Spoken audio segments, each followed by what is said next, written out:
has been mounting after this shocking video went viral. It's a Minnesota woman who was streaming live on social media right after her fiance was shot and eventually fatally wounded by an officer during a traffic stop for a broken taillight.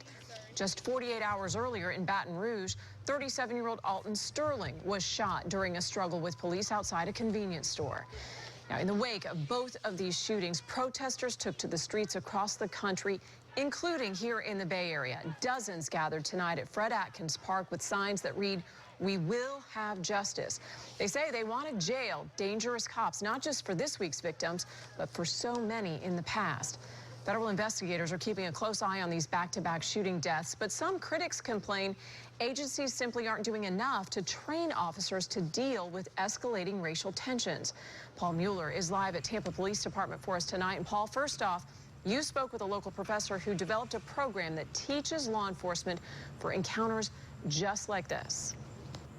Yeah, and the program can really work at times like these with tensions escalating, especially in Sarasota tonight. The program called Fair and Impartial Policing, and this USF professor and her trainers have taught it for years throughout the country, including right here at Tampa PD.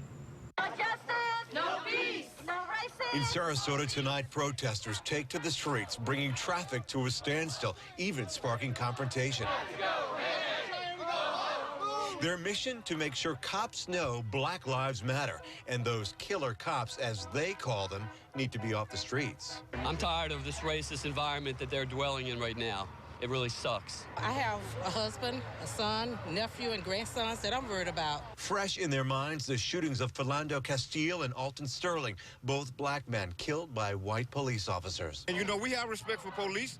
The idea is that they don't have respect for us. And we prejudge them based on various categories like race, ethnicity, dress. How can we not prejudge people?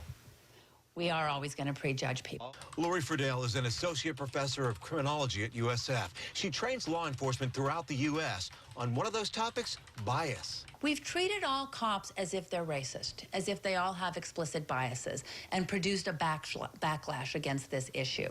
She makes them realize they may not see it, but just like everyone else, they do have bias. It is bigger than you think in terms of being a problem, and it involves you, even though you're well-intentioned. You, too, can produce bias in policing, and we're going to tell you how to be fair and impartial. That's exactly what these protesters in Sarasota want. God don't give us a spirit of fear, but, you know, you get worried now. It's too much of it going on. Again, that program taught here at Tampa PD, Clearwater PD, and the Hillsborough County Sheriff's Office. And just recently, it actually went to the federal level. It's going to be taught at organizations like the FBI, ATF, and DEA, just to name a few, Jen. Well, Paul, I know that event tonight in Sarasota was initially supposed to be a vigil. Obviously, things ramped up quite a bit.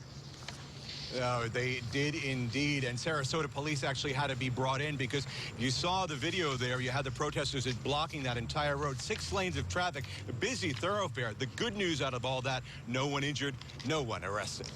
Paul Mueller live for us in Tampa tonight. Thank you, Paul.